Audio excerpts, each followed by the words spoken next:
Joe, Adam, how are you? beautiful day to be alive. Awesome. So thanks for coming on the show. Appreciate you. Thanks for having me. It's been a great morning. We got some snow here in Stowe, and I went skinning this morning, so that's always a good way to start your day. What is skinning? What is that?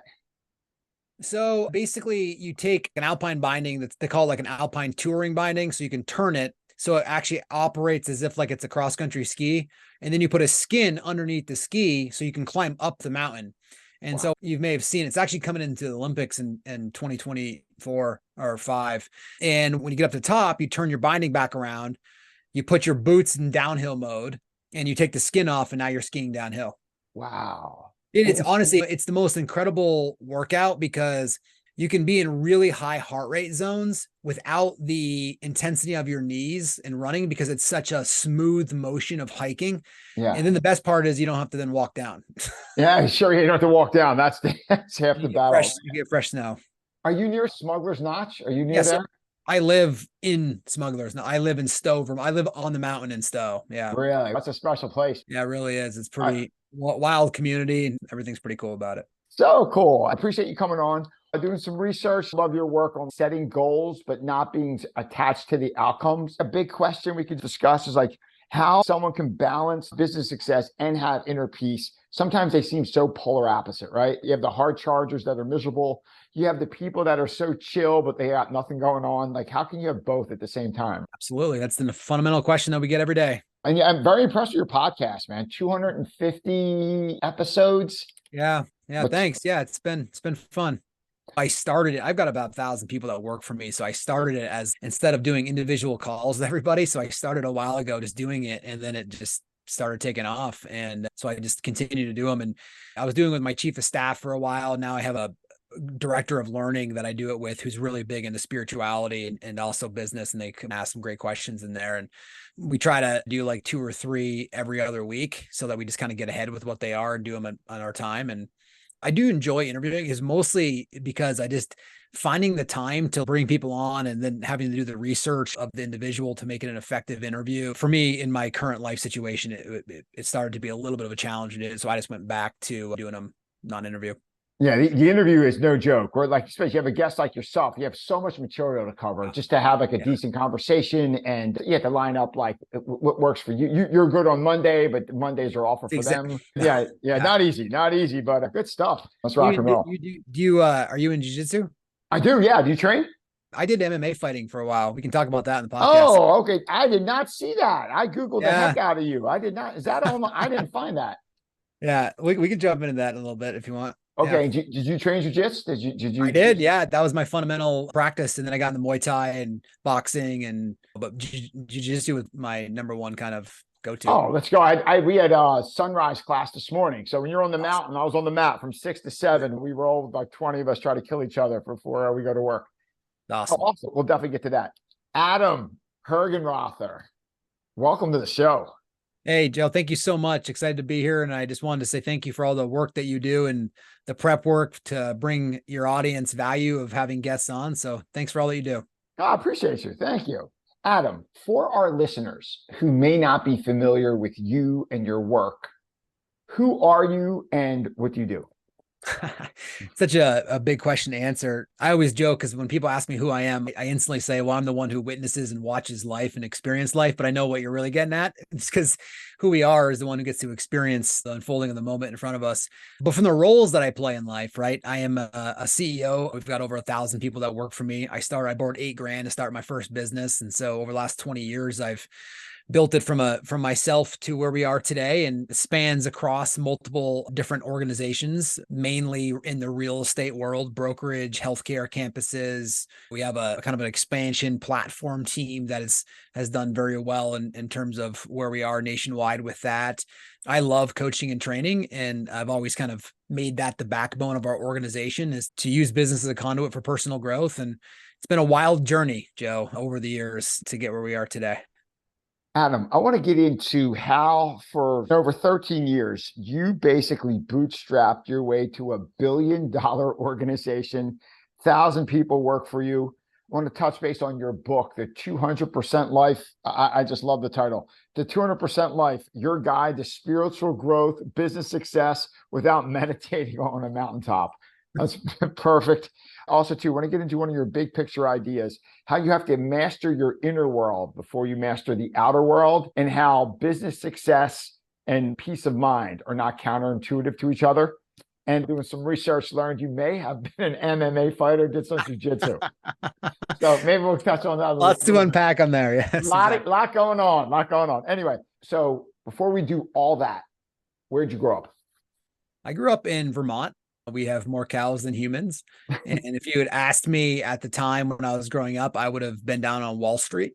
And because Vermont was too small for my goals and for what I was. And I actually ended up going to Australia for a year during college and back in 2003. And that was when studying abroad was it's much more common now, but it was just starting off. I remember going there, getting off the plane and like being dropped off. They were like, yeah, have fun. Like they would never do that. No system now. There was no system. There was like no system. I think we got together for a picnic before and they're like, yeah, just have fun. But I'll tell you, it was the best experience because it forced me to learn how to do the simple things. I know it sounds easy now, but like how to open up a bank account, how to figure out how to navigate a country that you've never been into, like how to they don't allow tipping, right? So you can't tip anywhere. And I got thrown back. You just learn so much about, being responsible for yourself that I always encourage anybody that's in school or college or they have a gap year or whatever it is to go get away from your social and protected norms to force to see what you can do and force yourself some growth. Matthew McConaughey, he has his book Green Lights. You get a chance to read that? Yeah. And he talks about he went to Australia. Yes. And it's just like you said, there was like no system. Some family picked him up. He had no idea where he was going. He thought he was like in Sydney or Melbourne or some big town. They drive hours outside. He's in the woods. He had no idea what was going on. Like it was crazy. Yeah, it was wild back then. That's so funny. Let's fast forward to, let's say, 18 years old. If someone asked the 18-year-old version of you what you wanted to be when you grew up, what do you think the 18-year-old version of you would have said? Go back up 2 years. When I was 15, 16 years old, up until that point, I was about 100 pounds overweight. I was failing classes and into recreational drugs. Really that kind of role model student you wanted your kid to hang out with. One day when I was there, I was a freshman at this point. I had stayed back a year in kindergarten, so I was always older for a year. And I remember coming home 2 weeks coming into that school and being like, what am I doing in my life? And I didn't say it like that. I was just frustrated. I was irritated. I was trying to be somebody else. I was always like doing these white lies to tell everybody, to show everybody I was cool or that I could be what you wanted me to be. And finally, just honestly, just built up, right, Joe? And finally to a point I was like, this is enough. And I remember I came home, I put on the Celine Dion tape and just had it on repeat. And I just, let's go. I know. I just started honestly crying in between that. And I was like, I'm done. It wasn't like a suicidal thought at all. It was more of like, I've had enough. Like I've hit this suffering point. This is not how I'm going to live my life out. And I didn't know what it was going to look like, but I knew that I was done. And so the next year I lost 100 pounds. I got really heavily into sports and became captain of my football team. And throughout that, and we won the state championships. For that next couple years, I just put my drive into schooling because schooling was not natural for me. I had to work really hard at it and into sports. And then in the college was the same thing. And I did buy my first piece of real estate in college as a sophomore. So it kind of put me in that path. But right before there, that 18, 19 years old, I knew that I wanted a lot of money. And I'll kind of preface this what I really wanted was people to know that I mattered and that I was worth a lot and that people could see how wonderful I was and powerful I was. I wanted money. I wanted the fame. I wanted the success. I wanted all of that. My ego was rampant at that point, right? It was very much like, go show the world who you are and make sure everyone bows down to you. Now, I didn't say it like that, but that's honestly kind of how I acted. And to a certain degree, it works. You will go out and accomplish some shit. And so I did. And we can put a pin in that right there if you want. But that was the foundation at that stage in my life. It was very much, I'm going to go prove to the world and everybody else that I'm better than them. Yeah, wow, there's so much going on there. So let me rewind a little bit. So one, how did you get 100 pounds overweight? Diet, how's that happen? That's a lot. Yeah, when you eat, I remember the 99-cent Big Mac. And so when you eat 2 or 3 of those 3 times a day, it doesn't take long. I mean, that's literally what I was doing. I think about this today because I have 3 kids under 11 and they may eat McDonald's once a year. It's like the treat. That's kind of what they're thinking. Like I used to eat this like 2 or 3 times a day. And I just used food as a way of comfort. I know people have heard that before, but it was my way of kind of using it. That was my escape, if you will. And I'm naturally I am one of those individuals that I can put on muscle fast, but man, I can put on fat just as fast too. And so if I start to get laxed in my diet or exercise, like I will put pounds on instantaneously. Just as hard as to gain 100 pounds. Yeah. How'd you lose 100 pounds? That's rough. Yeah, in a year, and if honest, I've kept it off, which is so sports and athletics and exercise and diet are so important to me, especially now. I'm 42, and I think I'm in better shape than I've ever been in my entire life. Basically what it was, I joined football, so I got into exercise, and I started just eating way healthier. It's not a secret. Like I was eating less and exercising more and just changing my food out. And then when I got into sports, I was a lineman because I was heavy. So I was a lineman. And then I started getting a little bit faster and I really wanted to be a linebacker. And so by the time I got to my sophomore year, I was lighter, I was faster, I was stronger. And so that just kept the momentum going to want to keep losing weight faster so I could become lineman. I ended up becoming the middle linebacker of our team and fullback. And so that was the motivation to keep doing that. And I just felt better. I looked better. Yeah. It was more attractive to girls. Like it was all those things at that age in my life, right? Like those type of things that were there. Are you familiar with Ryan Holiday, the writer on Stoicism? Yeah. So Ryan, one of his main books is The Obstacle is the Way. Right. Then right after that, he wrote Ego is the Enemy. And it looks like you followed that path where you were 100 pounds overweight. Yeah. Then that's your obstacle. And you wanted you wanted so much more. Like you said, you had that moment where you're like, I'm done. That's it. You defined that obstacle. You went all in. Then you got to the point where you were like successful and you're grinding. And then all of a sudden you had all this success, but then your ego is out of control. Isn't it crazy where it's like, we have all these problems, we fight through the problems. And then all of a sudden we become that gift, not say that gift we gave ourselves, but that best trait, that trait that we use that was so positive to get to a point becomes our worst enemy on the other side, right? Now, all of a sudden, then so full of yourself because you accomplished this great thing in your life, lost 100 pounds, maybe you have a girlfriend, you have more friends, you're more popular, you're playing football. The next thing you know, the ego's there, right? So, and you got it. And then all of a sudden is what got you there won't get you, whatever that book is, what got you here won't get you there. Right. So could you talk to that? Like, how do you continue the success? And I think this leads into where your work is, your wheelhouse. How do you continue your success without having that huge ego to make things worse on the other side? Does that make sense? Yeah, absolutely. That's a wonderful question. Thank you. You know, for whatever reason, 99.9% of humans develop an ego, right? So you develop it when you're 3, 4, and 5. And I don't know if it's right or wrong, but we develop it at this stage of our consciousness.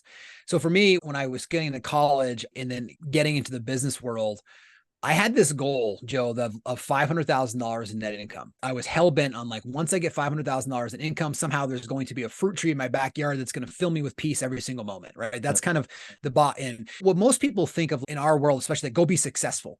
And it's funny because successful is such an interesting term. I think what most people define as success is that they have enough power, leverage, money, fame, authority, whatever it is that you want to use, that they can control the situations around them so that their inner experience is the one that they can control. So they're really, really successful. And what people are defining that as is, let me be able to manipulate and control everything around me so that my inner experience is the one that I want. Well, that is a recipe for suffering your entire life. And that's what people that are billionaires or people that are famous or people that are not, that we don't know of, they try to do that. It just doesn't work. It's not wrong. It doesn't work. So for me, when I was 26 going on 27, I hit that number. And I remember this moment vividly. I was at a holiday party. My mom's one of the most unassuming individuals out there. She just does not care about money. She just could care less.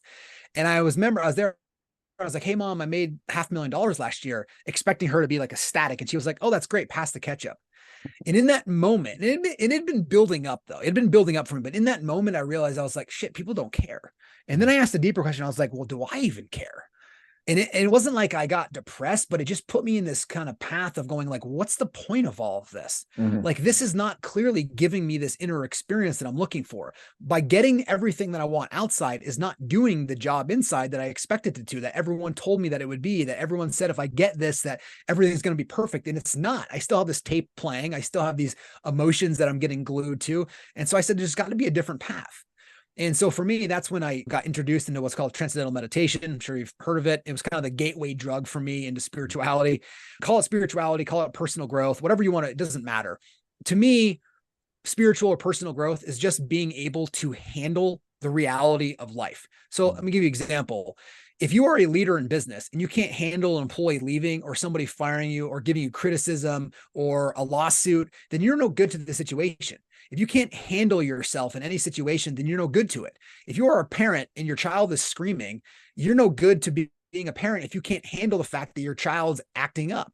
If you have a partner in your life and you can't handle the fact that they had a bad day, you get all bent out of shape at it, then you're no good to the situation. Mm-hmm. So for me, it started doing the deeper work, the inner work, the 100% inner life, right? Which was like, and the reason why I titled the book the way we did is because the question I always asked, and one of my first mentors in that space was like, look, I don't want to escape from business. I actually enjoy the building of things, the creation of it, the manifestation of those things. Like I actually enjoy doing these things. And yet I don't want to go live in a cave sitting Indian style, reciting haikus around like a fireplace because it's not even comfortable to sit Indian style. So I was like, so how do I balance these two things?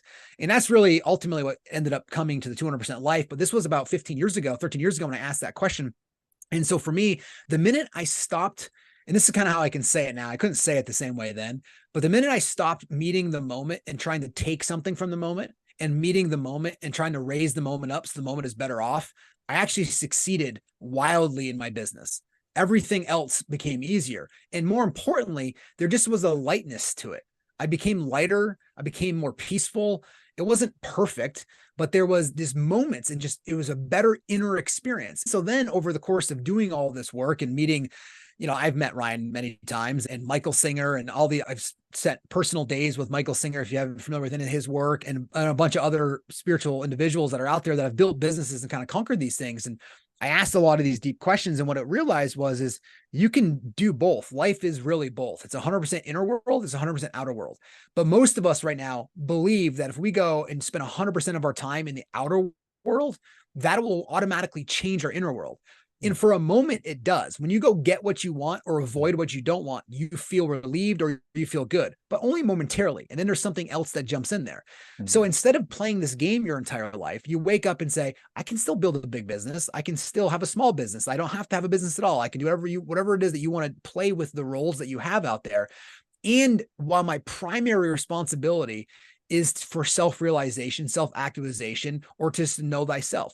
And I'll give you one more example of this and I'll pause. Sure. Steve Jobs obviously built an incredible organization and business, and not everyone knows, and it wasn't as broadcasted live as I thought it would, but his last gift that he gave to everybody, and he gave over 500 gifts out, and it was the same gift. He gave the book, The Autobiography of a Yogi. And he said, this is the most important thing for you to know. That was his message. And that book is all about self-realization. So he gave it to like Bill Clinton. He gave it to like Mark Benioff. He gave it to Bill Gates. It was all there. And like he gave them all this book. He was facing death for 7 years. And he said, what I've come to realize, this is the most important thing that matters. It's the primary part, right? The secondary thing that you do in life are these roles, being a parent, building a business. Life can't be fully about that, but those are fun things to do. So for me, it's when the 200% life is really a model that you can use in your life, because once you realize your primary reason why you're here, it makes everything else, the challenge is more enjoyable. The ups and downs is just part of what life is. And you focus on that inner primary experience first, everything else starts to fade away. Backing up there, just to summarize a couple of things. One, You said live in the moment. And my takeaway there was, you don't take from the moment, you give to the moment. You find what can you give to the moment to enhance it for maybe yourself or maybe for others in that you're with. So what could you give instead of what you can take? Is that fair? Yeah. Yeah. So for me, my mission in life is to raise the moment that's in front of me so it's better off for having passed by me. Wow. But most people, what they're doing is when you come into the moment, you're seeing how I can take from the moment to make my inner experience better. Yep. That's what people are really doing. They're trying to avoid what they don't want and then again, get what they want. And so they're trying to actually take. And when you do that, it's not wrong. There's just always an element that you will suffer at some level. And that's why when Buddha went away, he came back and he said, look, it's pretty simple. All of life is suffering. And he didn't mean like divorce and bankruptcy and broken bones. He means your alarm went off late. And so now you're pissed off, you suffer. The car in front of you is driving slow, you suffer. Your hot water won't get as hot as you want it to. Now you're pissed off. Yep. Your employees didn't show up the exact same time you wanted them to. So now you're angry throughout the rest of the day. Your kids didn't operate the way they wanted to or get the same result they wanted on the exam that you wanted to, and you suffer. If you just look, people are just walking around suffering and they don't need to. That's the wild thing. And getting back to that point where there's like the unnecessary suffering, one of the tenets of your work that I've seen just doing research and reading your stuff, quote from you: when you keep going for more, eventually you come up empty. There's that great John Bogle book, Who Wrote Enough, and he talks about that story. It's the guy who wrote Catch 22, and I forget the author's name, but they're in a billionaire's house in Long Island. One author goes to the other, how's it feel? This billionaire made more today than your book Catch 22 will ever make in your lifetime. And he goes, I got something this billionaire will never have. And he's like, what do you mean? He's like, I got enough. He's just that mindset of, I'm just so good with what I have. How do you go ahead? I was going to say, it's beautifully said. If you don't need anything from the moment, like I used to have I have a sign at my office that says need nothing and enjoy everything. And it's kind of what you're saying is like the minute you can need nothing, but enjoy everything. So if you don't need anything, then you enjoy the fruits that come. You enjoy the interaction with others. You enjoy your Catch 22 selling what it is, but you're no longer measuring yourself based on some need of somebody else, because that we all know that doesn't work, right? Think about how many times, anybody even listening to this, how many times going back as early as they can remember of getting what you wanted, did you ever not want anything else? And that's the funny thing, is because everyone at some point has been like, if I can just have that, I will be good, right? Yeah. And you get it, then there's something else. Then it's like, I just need that next thing. And so that's the game people are playing their entire life, because they focus all of their life and 100% on the external world, instead of waking up and realizing, hold on, there's a whole other part of this experience that I can have. When you go for more, eventually come up empty. You do a lot of work in setting goals. You teach the concept of, you set goals, but stay unattached to the outcome. Yeah. And when you first hear that, it sounds counterintuitive, counterproductive. And then you sound, whoever wrote this isn't that successful in life. But that's coming from someone who started a $1 billion company and has 1,000 employees. So how can someone, maybe they're trying to level up something in their life, how can they set goals but stay unattached? Yeah. And I'll answer it in two ways. One, have you ever read 11 Rings before? Oh, yeah, sure. Yeah. Way back in the day. Yeah. So Phil, basically, he was in the 90s. He was teaching his NBA players to meditate and read books and all that stuff. And he was actually famous. He got in an interview one time and he said, what's your secret to your success? And he said, you know what we do? We prepare really hard. We train really hard. We fight really hard. The minute we get in the game, we let go of the outcome. Yeah. And they said, well, why would you let go of the outcome? And he goes, because it's way more fun to live your life that way. Yeah. That's one of the books that you read that and you're like, why isn't this book more popular? I know. It's unbelievable. It's like, it reminds me of the Shoe Dog book. Like you read that and you're like, every high school kid in America should read this book. Like 11 Rings is such a great book by Phil Jackson. Yeah, it's the same way. Is for me, it was just my own experience, Joe, is I kept going through my life getting what I wanted, and I didn't feel any better. In fact, if anything, I felt worse. There's a new financial study that came out. It's been kind of going around. I don't know, maybe you saw it.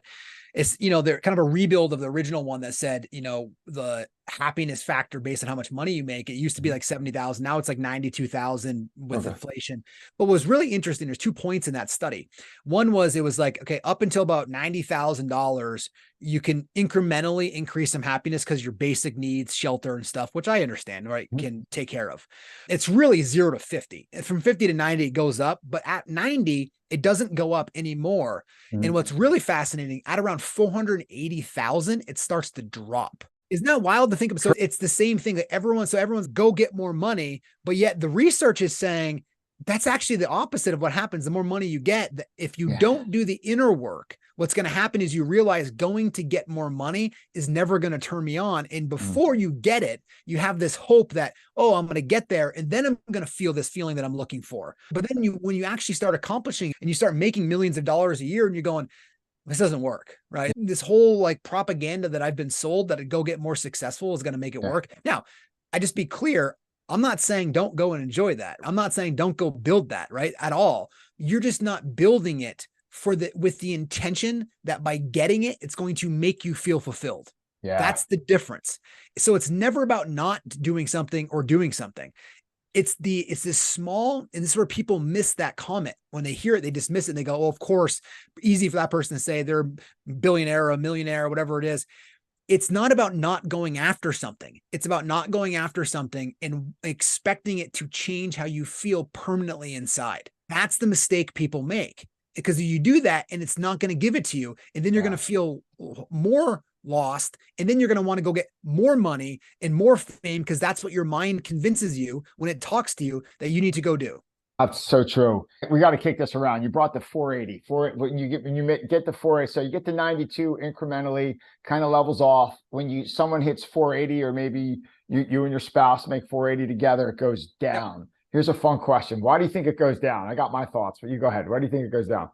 Well, I think for one is people increase their lifestyle. Then they put this massive pressure on their businesses or their employees or themselves to make sure they can fund this lifestyle. So they may have a bunch of things, but now they wake up with a coat of anxiety on every day that they're going to lose out on this and they're not going to be able to maintain this. So it puts more pressure on them and they actually have more stress in their life. Oh, absolutely. Because you could see, if you're making 600 grand a year, we need a beach house. Exactly. And why don't we buy an Airbnb and rent it out? And then all of a sudden it's not rented half the time you think it should be. And you're like, we need a place in the mountains. All right. We love to ski. And we got to go to Italy every year. And the next thing you know, you're making 500 grand a year and you're broke. Because right? And you have a boat and you're like, Jesus, I got no money and I'm making 500 grand a year. There was a Forbes article that came out recently, and you can look it up and include it in the show notes. It basically said they took the average household income of a $500,000 family and what they had left over and where it went. And it was like $4,700 left over at the end of the year. They did max out their 401k. So it ended up being like $37,500, but that was the only savings they had. But it was like a $1,200 car payments, a $900 boat payment, $2,400 a month golf membership, right? They literally lay the whole thing out of where the money goes. And they go, this is what they surveyed like 1,700 people that had $500,000 more in income, and they measured it. And this is what they showed. They had an average of $4,700 left over in the year. Yeah. This goes right into your work with the internal world and the external world. Where the external world, maybe someone looking at that particular person or couple, wow, they got 2 Land Rovers. They have a beach house, a mountain house. They're 2 country clubs. Their kids go to private school. Their house is beautiful. They're killing it. Oh, I'm so jealous. And then you wonder why they're taking panic medication. They can sleep at night because they have just like this $500,000 lifestyle and this $800,000 life going on. You know what I mean? And and they're broke and they're paycheck to paycheck. Crazy. Yeah. Amazing what human beings do to themselves, isn't it? Yeah. Well, that's why they're suffering. Yeah. It's because it's all ego driven, right? I mean, it's just, everyone has that voice inside your head, right? You can make it say hello 10 times. You can think of an apple and everyone thinks about either a red or green apple. And right. And like funny, like even as people listen to this podcast, I would ask yourself, are you actually listening to this podcast, or are you listening to the mind narrate whether you like or dislike what Joe and I are saying? Right. And for most people, they're paying attention to the mind narrate life, which is the same thing as like reading a menu and mistaking it for the meal. That's what people are doing. There's a voice that's just constantly talking. And that's ultimately what drives people to their decisions. And those decisions, the reason why they feel inauthentic to people is because they're driven from your self-concept. That's it. So the mind game's everything. There's a great book out there. Greg Harden, he's the mindset coach at the University of Michigan. He was on Ryan's podcast a couple months back. And one of his takeaways of the book is the mental game is the game. The mental game's the whole game. And how can someone put an end, or at least reduce that endless chatter, that mind chatter that they have in their head that causes that stress? How can we calm that inner voice to where it's a positive force, not a negative force? Does that make sense? Yeah, it's wonderful. There's a handful of techniques, but for me, the thing that I tell everybody is that you first have to be aware that there's a voice that's constantly talking inside there. That's the first, because some people even, I hear that voice sometimes. But when you don't hear that voice, let me tell you, you're just so glued to the voice that there is no separation. And it's basically the same thing as like a fish swimming in water with another fish. And they're going, somebody else swims by and they go, how's the water, boys? And the guy's like, well, what's the water? Right. You're so in the water, you even know it. And most people are so addicted to their minds that they don't even know that they're listening and taking orders from the minds.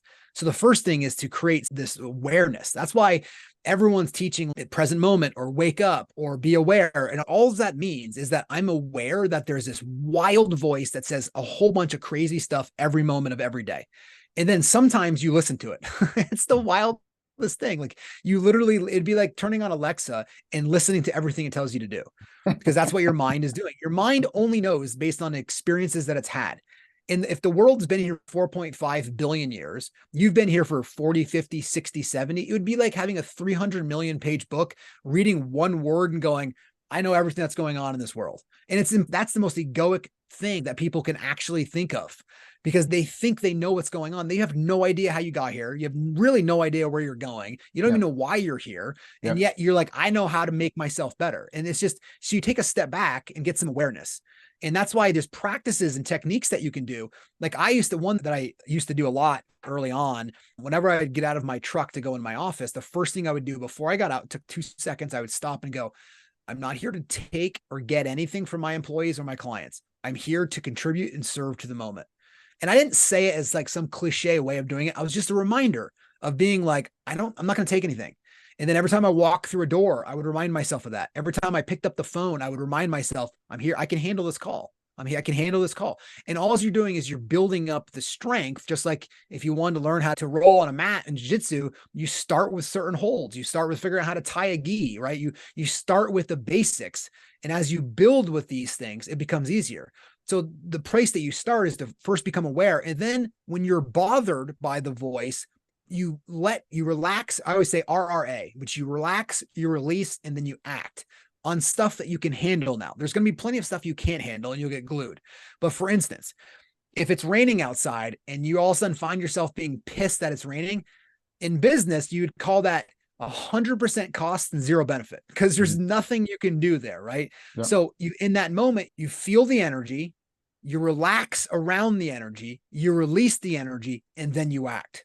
And that's, you start very small. Again, just like you would, if you're starting to play lacrosse, you'd figure out how to hold the stick properly. And then eventually bigger and bigger things will show up that you can relax and release through, which allows the entire energy of the movement to move through. Again, we're getting deep here, but this is the essence of how you get out of this trap of listening to that mind. I would say run your life, but I would put an I in there and say ruin your life. Let's go back to that RRA, relax, release, act. See if someone that wakes up and just, today's an awful day. I got all the stuff going on at work and I have a meeting with John and he's going to yell at me. And you have this crazy mindset in the day. You did not even have coffee yet. And you didn't even walk downstairs. In your head, the day's ruined. So walk me through that RRA there. So the first thing is, and that mind starts going off the minute you become conscious in your mind and like lying in your bed, the mind starts going, right? It starts chattering. Yeah, absolutely. First thing you do is like, wow, look how fast that mind is already trying to get me to suffer. Yep. Look at that little guy. Look at little Adam over here freaking out about all these things. Right now, I'm in bed. I'm enjoying this moment. And so you can play with it, right? Mm-hmm. That's an early technique. It's actually one of the original bases of positive affirmation is where that comes from, is like you can talk to the mind a little bit differently there. So in that beginning stage is going crazy, you can say, wow, look at the mind going wild. It's already mad that this conversation is going to happen. It's already pissed that I have to go throughout my day. And you just watch it. You just don't, the thing that you want to make sure, and there's different techniques that get deeper, but the most important thing is you just don't ever want to touch it. The minute you engage with it, you engage with that energy. Mm-hmm. The example that I always love to give is like, think of it as like a big pond that's perfectly clear. And you take a rock and you throw a rock in the middle. It starts to create ripples. The ripples is the mind starting to talk. And you're sitting on the side going, I don't like the way these ripples look. I know how I'm going to fix them. I'm going to jump in and smooth them out. Mm-hmm. And jumping in and you're trying to do it, you just make everything worse.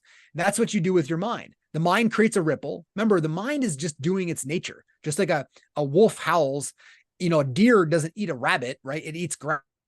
It's got its own nature. The mind produces thoughts. It's a thought generating machine. That's all it does.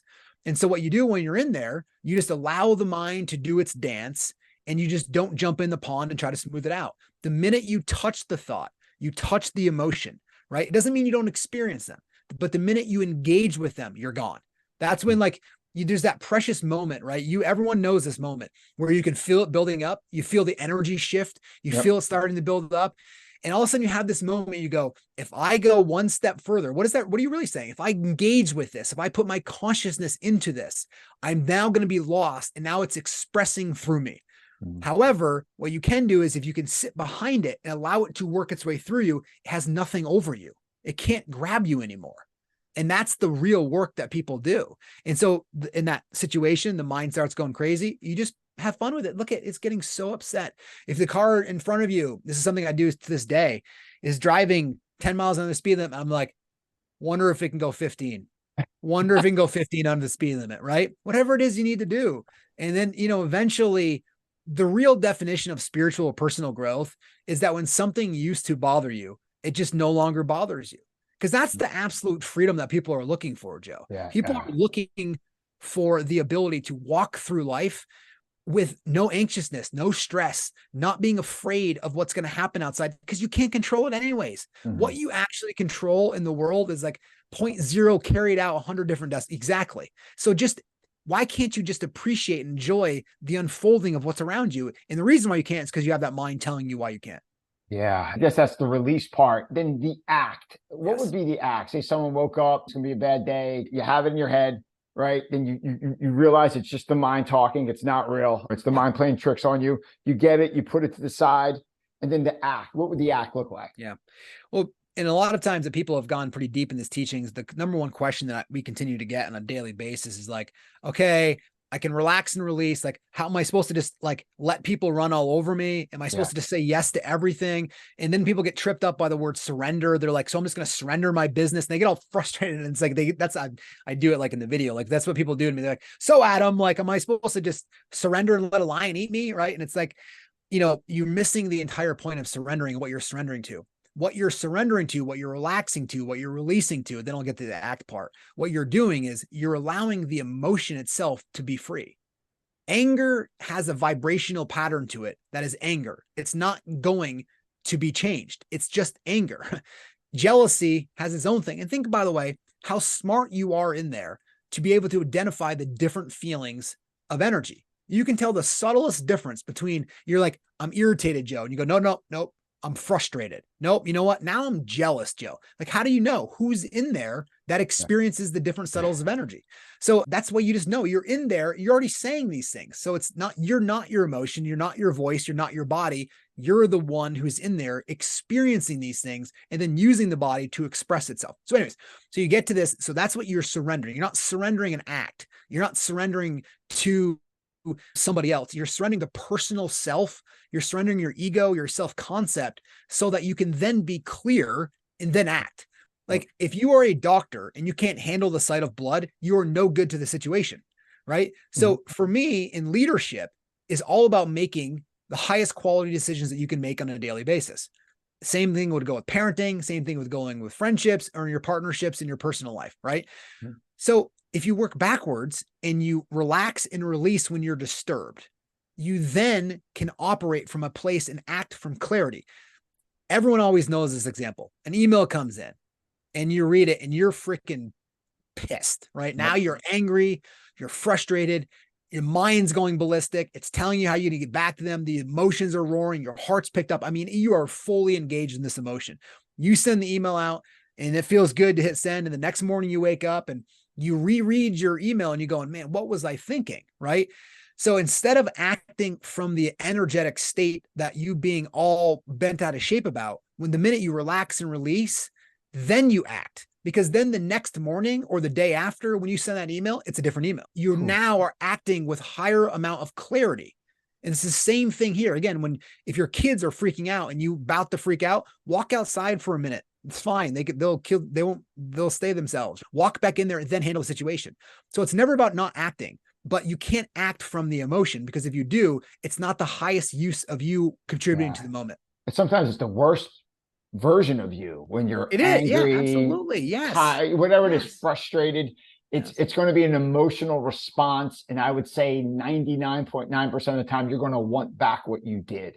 Yes, like, I don't think I've ever acted angry or like totally pissed at something and like, wow, I was so glad I did that. Like an hour later, you know what I mean? Like, so you never, like, you're just never, it's just not a good, but if you take a step back and you deal with it the next day, the email's clearer, you're calm, you're like, well, that's not that bad. Or you read it a second time, you're like, all right, it's not as bad as I thought the initial read was. And you sit back, it's just different when you take a step back. And I think it's Viktor Frankl. It says you have the stimulus and the response. And the more you can put that space in between, That's where the magic is. If you could increase the distance between the stimulus that got you pissed and you took that space to calm down, you did that relax release, but before you act, I think that's where the money is, right? That's where your best version of you is, right?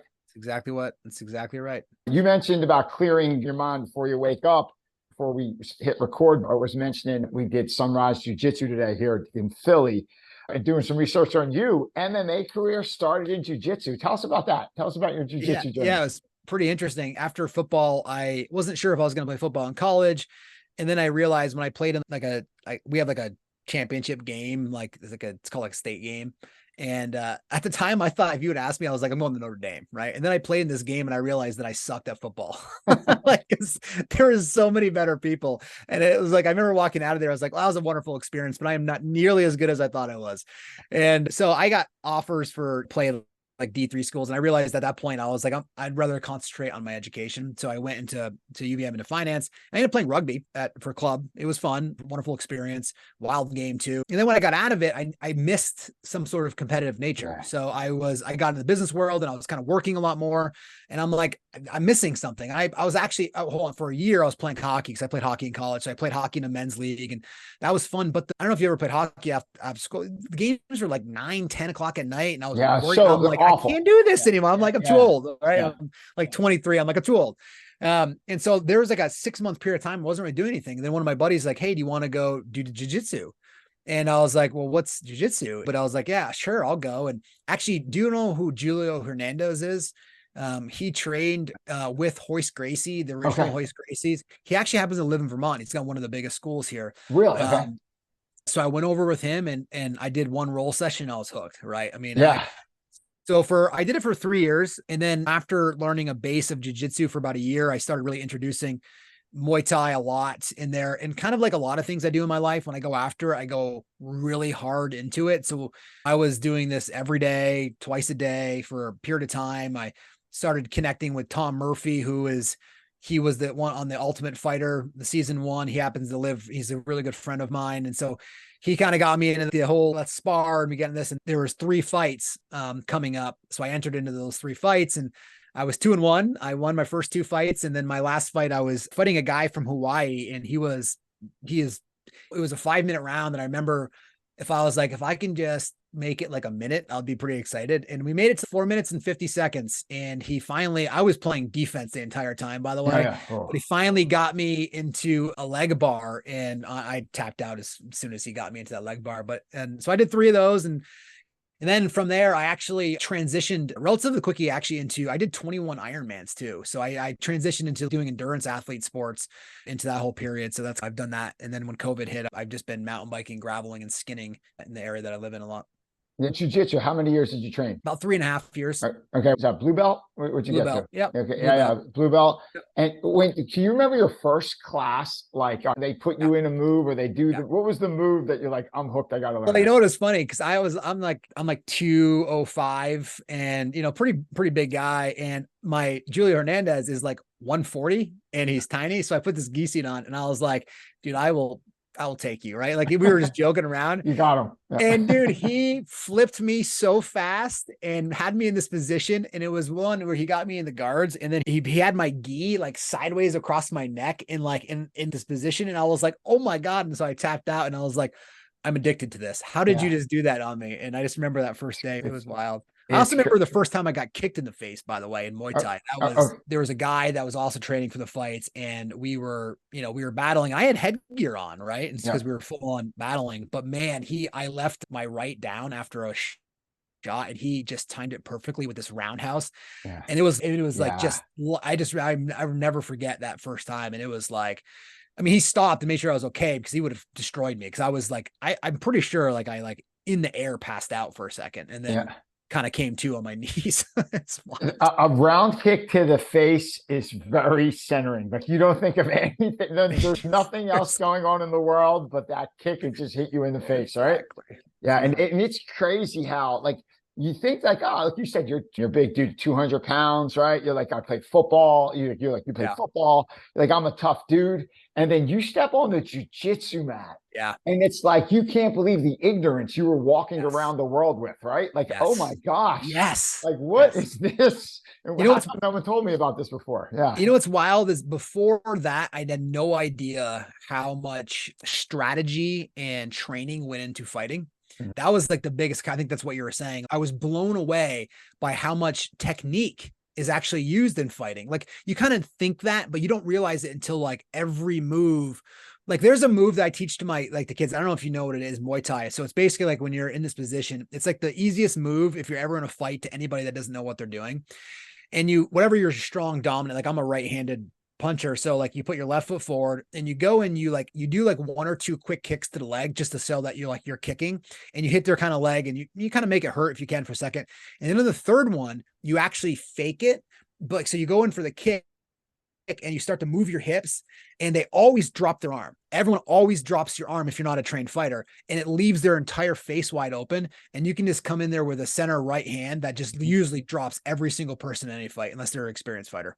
It's a trained response, right? Like it's a Yes, trained, exactly right. it's Yes. a train. You have to train. And it's funny where like when you're a big, strong dude, athletic, you're like, I'm pretty tough. You know, I could take that dude. He's 140. I don't care about this Yes. jujitsu. And you go in and you just get destroyed. You're like, Get oh kicked my out of you. gosh. Yes. Because Yeah. someone told me everyone overrates three things: how good looking they are, how good of a driver they are, and how good of a fighter they would be in a fight. And all three things, you probably Yes. you're probably not as good looking as you think, and your driving skills aren't as good as you think, and you definitely suck at fighting unless you train like a Muay Thai, wrestle, jiu-jitsu, boxing, or Exactly. something like Yes. that. That's 100%. That's 100% accurate. And So funny. it also makes you not walking around thinking that you can beat up anybody anymore either, because you just have no idea, by the way. So getting back to your work, like Yeah. the internal world, the external world. Once your internal world, you're like, oh my gosh. Even if you Yeah. train, like I've been training for 20 years. There's so much That's I still awesome. don't know. And like there's so many times there's guys out there that are just so much better than me.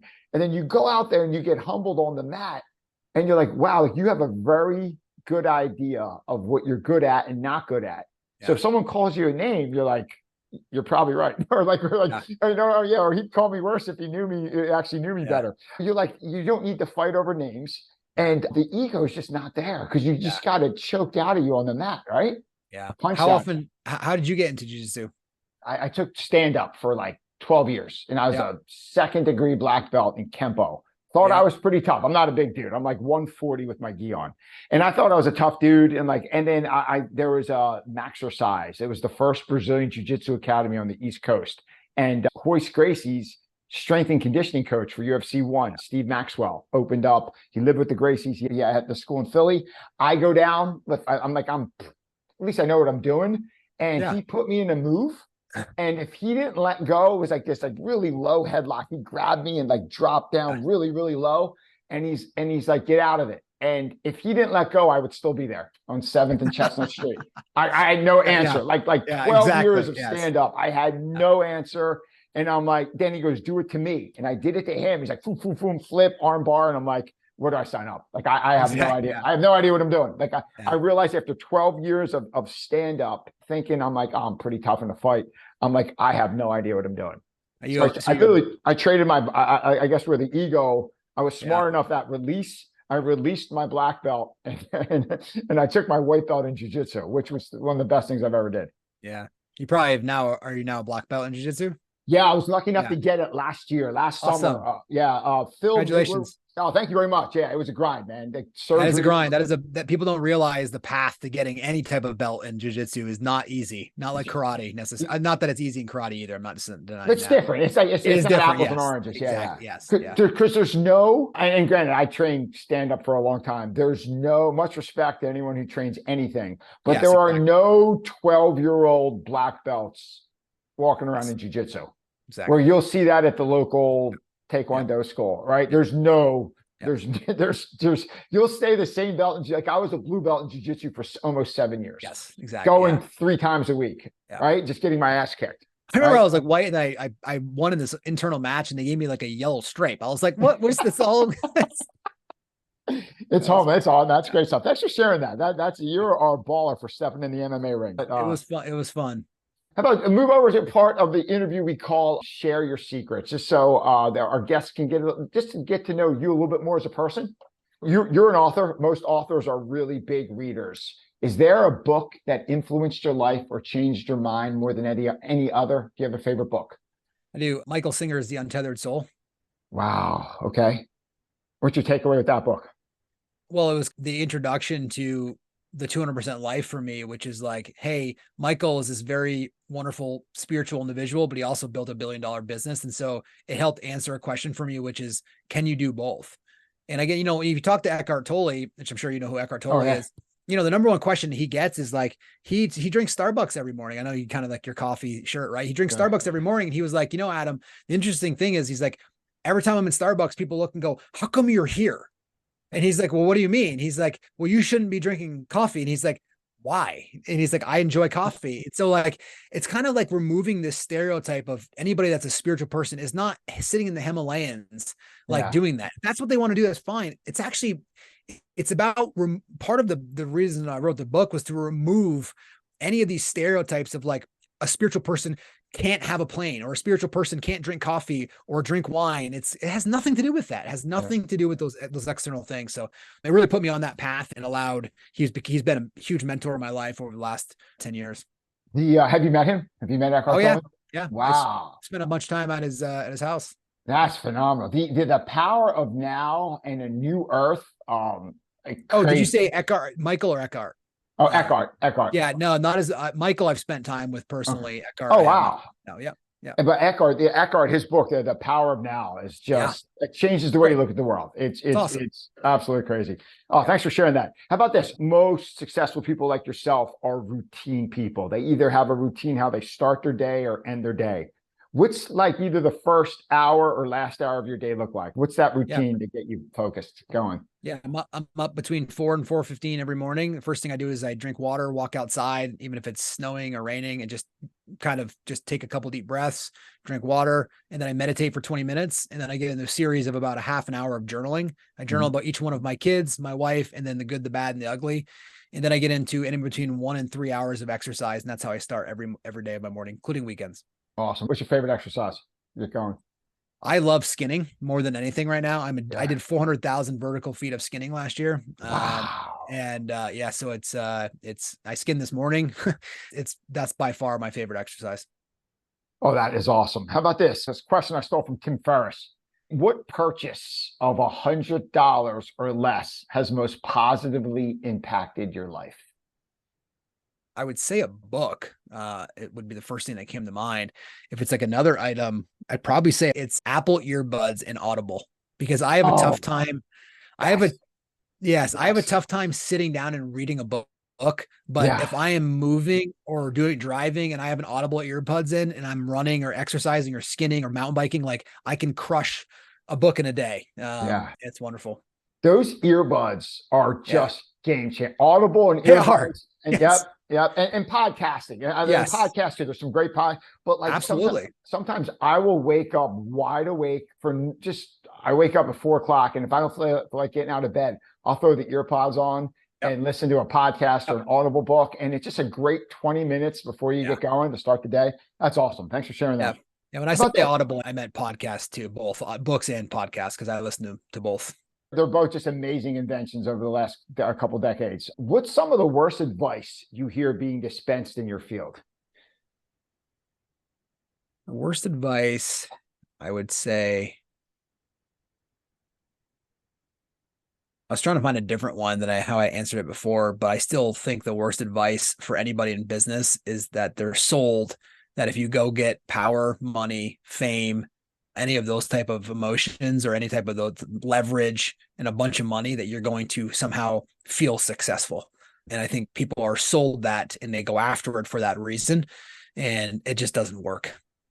It's kind of like that saying, external things don't fix internal problems. That's exactly right. Yeah. How about this? Adam, we spoke about so much over the last hour. If you could have everyone listening take just one lesson away from everything we discussed, What would that lesson be? Relax, release, and then act. Okay. Relax, release, then act. Awesome. Two quick fun questions to wrap this one up. This has been great, Adam. Thanks so much. How about this? Adam, if you could spend the day with anyone, famous, not famous, alive or dead, who would you spend the day with?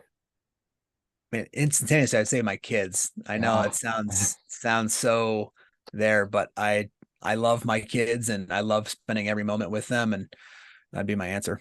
It's funny. One person threw that at me of the 120 episodes I've done. They threw it at me, and it took me a second. It threw me because no one ever asked. It came back at me, but Yeah. it would be the 10-year-old version of each of my kids. I have one that's right around 10 now, but like that 10-year-old ages, and you're right around there now. I am. They're people, they're funny, they do stuff, but they don't have the teenager attitudes yet. And they don't have the big boy, big girl problems yet. It's more like kid problems that you could kind of help fix to a certain extent. Does that make sense?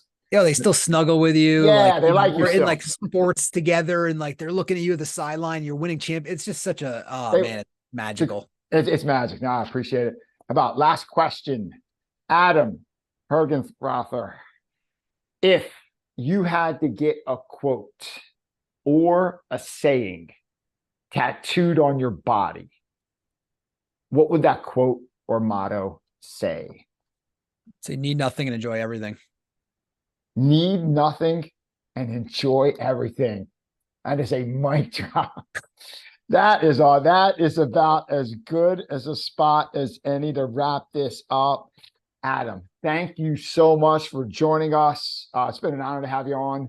If people are looking for you and your book and your company and what you do online, where can we find you?